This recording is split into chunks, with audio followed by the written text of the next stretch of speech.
शौहर बीवी से, मैं गैर मुल्क जा रहा हूँ। बीवी बोली, इंडिया जाओ तो साड़ी भेजना, दबी जाओ तो जीवलरी भेजना, फ्रांस जाओ तो परफ्यूम भेजना। शौहर गुस्से में बोला, अगर दौजख जाऊं तो क्या भेजूं? बीवी मुस्कुराते हुए बोली, तुम वीडियो भेजना ताकि हमें भी पता चले कि बीवियों को सताने वाले किस हाल में है। पठान का बेटा बोला, अबू थोड़ी देर टीवी देख लूं, पढ़ पढ़ कर थक गया हूं। पठान बोला, ठीक है देख लो, मगर ऑन नहीं करना। पूरा सुनना, अपनी हंसी नहीं रोक पाओगे, सच बता रहा हूं। दो मित्र बचपन से साथ पढ़े, साथ खेले। 12वीं में एक ने टॉप किया, दूसरा फेल हो गया। दोनों अब अलग हो गए। पढ़ने वाला मित्र पढ़ता गया, BSc, MSc, PhD की और सफल वैज्ञानिक बना। 15 वर्ष बीत गए, वैज्ञानिक बना। मित्र आज बहुत खुश था। उसे उत्कृष्ट अनुसंधान कार्य के लिए अवार्ड मिलना था। अवार्ड लेने के लिए उसका नाम अनाउंस हुआ और तालियों की गड़गड़ाहट में वो मंत्री जी से अवार्ड लेने नजदीक पहुंचा। यह क्या आश्चर्य! मंत्री, वही पुराना मित्र, पास बुलाकर कान में बोला, साले मेरे ही आगे हाथ फैलाना था तो इतना पढ़ने की क्या जरूरत थी। खान के घर बेटी हुई। बीवी बोली, खान जी, जब ये बड़ी हो जाएगी तो लड़के इसे छेड़ेंगे। पठान थोड़ी देर सोचने के बाद बोला, हम इसका नाम बाजी रखेगा। एक पठान मस्जिद से जूता चोरी करते हुए पकड़ा गया। इसको मौलवी के पास ले गए। मौलवी साहब बोले, इसने जूता चोरी किया है, इसकी टिंड करो। पठान बोला, ये लो एक जूता वापस और फौजी कटंग कर दो। एक पागल ने दूसरे पागल से पूछा, ये सूरज रात को क्यों नहीं निकलता? दूसरा पागल बोला, क्या पता निकलता हो, इतने अंधेरे में किसको दिखाई देगा।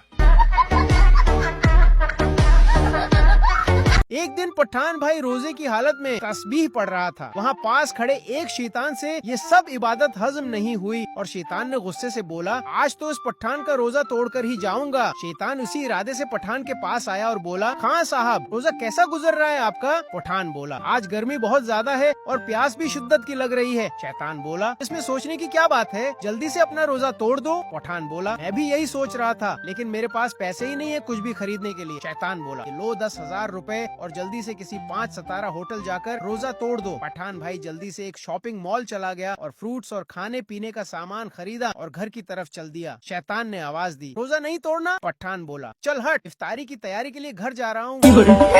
डॉक्टर ने कहा था फल खाओ और जान बनाओ। फल तो खा लिए, अब समझ नहीं आ रहा जान किसको बनाऊं।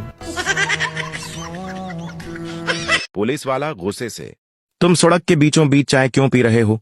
दिमाग ठीक है? पठान चाय का घोंट लेते हुए, साहब, दिल के बीचों बीच दर्द हो रहा था। पुलिस, तो चाय से क्या फायदा होगा? पठान, साहिब, चाय नहीं, ये तो चक्र का इलाज है। पुलिस, और सड़क को अस्पताल समझ लिया है क्या? पठान मुस्कुराकर, जी साहब, आप तो लगते ही डॉक्टर हो। एक दिन एक आदमी दुकान पर आया और पूछा, आदमी, मसवाक है? दुकानदार, नहीं है। अगले दिन आदमी फिर आया और पूछा, आदमी, मसवाक है? दुकानदार, नहीं है, और अगर अब आया तो गोली मार दूंगा। अगले दिन वही आदमी फिर आया और पूछा, आदमी, बंदूक है? दुकानदार, नहीं है। आदमी, हाँ, अब बता, मसवाक है? जैनब ने गटर साफ करने वाले को गौर से देखा और बोली, मैंने आपको कहीं देखा है। गटर साफ करने वाला शर्मा कर बोला, बाजी, हम टिकटॉक पर फ्रेंड्स हैं। पागल खाने में सब नाच रहे थे। एक पागल चुपचाप बैठा था। डॉक्टर ने सोचा कि यह पागल ठीक हो गया है। डॉक्टर ने पागल से पूछा, तुम चुपचाप क्यों बैठे हो? पागल ने बोला, बेवकूफ, मैं दुल्हन हूँ। शादी के बाद पठानी ने खुश होकर कहा, माशा अल्लाह, हमारी शादी को पूरे 24 घंटे हो गए हैं। पठान मुस्कुराकर बोला, हाँ, और ऐसा लगता है जैसे यह कल की ही बात हो। ब्यूटी पार्लर के बाहर बैठे हुए एक फकीर ने कहा कि मैंने आज तक किसी अंदर जाने वाली खातून को बाहर आते नहीं देखा। अल्लाह जाने जमीन खा जाती है या आसमान। टीचर, तुम में से जो बेवकूफ है वो खड़ा हो जाए। पप्पू खड़ा हो गया। टीचर, तुम बेवकूफ हो? पप्पू, नहीं टीचर, आप अकेली खड़ी थी, मुझे अच्छा नहीं लगा। जिंदगी ने लड़कियों को दिया ही क्या है, धोने के लिए कपड़े और मांजने के लिए भांडे और जिंदगी हराम करने वास्ते रिश्तेदार। दुआ की अम्मी दुआ से। बेटी तुम्हें कैसा शोहर चाहिए? दुआ पिंक कलर का। वे प्यो नु करो वे फोन, आखो मां नहीं तगड़ी, आजे कोई लिया के डिस्प्रिन दा गोला मारे मेरे सिर दे विच, कोई पैनाडोल दा गोला मारे मैनू। किन्ने दवाई लिया के देनी है? मेरा कोई नहीं सज्जन सवाऊ इत्थे। ਜਦੋਂ ਵਿਆਹ ਕਰਦੇ ਨੇ ਉਦੋਂ ਆਂਦੇ ਨੇ ਤਲੀ ਤੇ ਛਾਲੇ ਤਰ੍ਹਾਂ ਤੈਨੂੰ ਰੱਖਾਂਗੇ, ਫਿਰ ਇੰਜ ਰੋਲਦੇ ਨੇ। ਮੈਂ ਕੀ ਕਰਾਂ ਹਾਏ। ਪਾਓ ਚੀਕੋ ਰਾਟ ਲੜੋ ਕੁਲੋ, ਮਾਂ ਪੈ ਗਈ ਮੰਜੀ ਤੇ ਮਰੀ ਕਿਉਂ ਨਹੀਂ? ਜਿੰਜ ਦਾ ਪਿਓ ਉਂਝ ਦੀ ਔਲਾਦ ਜੰਮ ਲਈ ਮੈਂ ਕੀ ਕਰਾਂ? ਵੇ ਪਿਓ ਨੂੰ ਫੋਨ ਕਰ ਦੋ ਵੇ, ਉਹਨੂੰ ਆਖੋ ਅੱਜ ਨਹੀਂ ਨਾਗਾ ਤੇਰੀ ਚਦਰਾਹਟ ਦਾ ਹੁੰਦਾ, नहीं तितलियां किते उरा परा जांदियां, घड़ी आ जाएगा जल्दी ते। एक चालाक सास ने अपने तीनों दामादों की मोहब्बत का इम्तिहान लेने की ठानी। उसने अचानक दरिया में चिहलांग लगा दी। बड़ा दामाद किसी हीरो की तरह फौरन पानी में कूदा और सास को बचा लिया। खुश होकर सास ने उसे एक शानदार गाड़ी तहफे में दे दी। अगले दिन फिर वही ड्रामा। सास ने दोबारा दरिया में चिहलांग लगाई। इस बार दरमियाने दामाद ने बहादुरी दिखाई और उसे बचा लिया। इनाम में उसे एक जबरदस्त मोटरसाइकिल मिली। तीसरे दिन भी वही कहानी दोहराई गई, लेकिन अब की बार सबसे चोटे दामाद ने मामला भानिप लिया।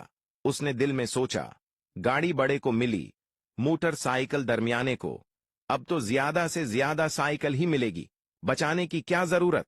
वह आराम से खड़ा तमाशा देखता रहा और सास बेचारी दरिया में डूब गई। लेकिन कहानी का ट्विस्ट तो अभी बाकी था। हैरत की बात यह थी कि फिर भी चोटे दामाद को एक ब्रांड न्यू कार मिली। बताओ वह कैसे? क्योंकि सुसर ने उसको कार इनाम के तौर पर दी। प्लीज इस वीडियो को लाइक कर दो और फॉलो कर लो। बुक तो मेरे नाल गल कर, भावें ना कर, पर किसी होर नाल कीती ना जान काट लूं तेरी। पठान ईयर होस्टेस से। तुम्हारा शक्ल हमारा बीवी से मिलता है। आयर होस्टेस। पठान। बकवास बंद करो, माशाअल्लाह जबान भी मिलता है। एक पाकिस्तानी खातून की शादी एक अंग्रेज से हो जाती है। वो अमेरिका चली जाती हैं, साथ में मुलाजमा को भी ले जाती हैं। एक दिन काम करते करते मुलाजमा से एक गिलास टूट है जाता है। खातून गुस्से में कहती हैं, कमबख्त तूने इतना कीमती गिलास तोड़ दिया। अंग्रेज शौहर पूछता है, कमबख्त का क्या मतलब है? खातून सोचती है कि अगर मतलब बता दिया तो ये क्या सोचेगा कि पाकिस्तानी अपने मुलाजिमों को गालियां देते हैं। वो कहती हैं कमबख्त का मतलब होता है मोटी। फिर कुछ उरसे बाद मुलाजमा से चाय का कप टूट जाता है तो कहती है, मनहूस तूने इतना कीमती कप तोड़ दिया। शौहर फिर पूछता है कि मनहूस का क्या मतलब है? खातून बताती है उसका मतलब है दबली पतली। फिर एक दिन खातून की वालदा की तबीयत खराब होती है तो वो अपने शौहर के साथ पाकिस्तान आ जाती हैं। तो शौहर अपनी सास को देखकर कहता है, मामा आप पहले तो कितनी कमबख्त थीं, अब तो बहुत मनहूस होती जा रही हैं। पठान लड़की से बोला, मेरे दिल में आ जाओ। लड़की गुस्से से बोली, सैंडल उतारो क्या। पठाना, पागल का बच्ची ऐसे ही आ जाओ, ये मस्जिद नहीं पठान का दिल है। बहनें तीन तरह की होती हैं, बड़ी बहन समझदार और शर्मीली, दरमियानी बहन काम से काम रखने वाली और छोटी बहन पटाखा। सड़क के बीच में एक्सीडेंट हुआ पड़ा था और वहां बहुत भीड़ इकट्ठी थी। राहुल को देखने का मौका नहीं मिल रहा था तो राहुल ने दिमाग लगाया और जोर से चिल्लाया, जिसका एक्सीडेंट हुआ वो मेरे पिता हैं, दूर हटो, ये मेरे डैडी हैं। भीड़ पीछे हटी, जगह बनी तो राहुल ने देखा कि वहां एक गधा मरा पड़ा था। एक लड़की जा रही थी, उसका पेन गिर गया। एक लड़के ने उसका पेन उठाकर दिया और बोला, आपका नाम? लड़की बोली, पिता के पहले और माता के बाद लगाते हैं, वही है मेरा नाम। कल से नाम सोच रहा हूं, पता हो तो बताओ। पाक भारत जंग, अमेरिका ने इंडिया को धमकी दी है कि अगर पाकिस्तान को कुछ हुआ तो सारा कर्जा तुम उतारोगे। पठान रेलवे पटरी पर लेट गया। एक आदमी ने कहा, क्या कर रहे हो, ट्रेन आएगी तो मर जाओगे। पठान हंसते हुए बोला, मेरे ऊपर से जहाज गुजर गया, कुछ नहीं हुआ। ट्रेन क्या चीज है? एक आदमी मौलवी साहब से बोला, मौलवी साहब, मेरी बीवी मुझसे लड़कर मैके चली गई है। मौलवी साहब बोले, सुभान अल्लाह, और तुम अपने रब की कौन कौन सी नियमतों को झुठलाओगे? पठान का एक्सीडेंट हो गया तो पठान भाई को ड्रिप लगी। जब ड्रिप खत्म होने लगी तो पठान भाई ने अपने भाई से कहा, जाओ सिस्टर को बुला कर लाओ। पठान का भाई गया और 3 दिन बाद पेशावर से अपनी बहन को ले आया। कल मैंने एक लड़की से पूछा, तुम्हारी हल्की हल्की मूंछें क्यों हैं?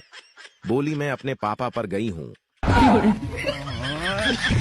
जो लड़कियां बचपन में खाला की जान होती हैं, वो बड़ी होकर खाला के बेटे की जान बन जाती हैं। कुछ लड़कियां बाल खोलकर खुद को कतरीना कैफ समझती हैं। कुछ लड़कियां घर से इतना बड़ा पर्स लेकर निकलती हैं जैसे किसी की मुर्गी उठाने जा रही हूं।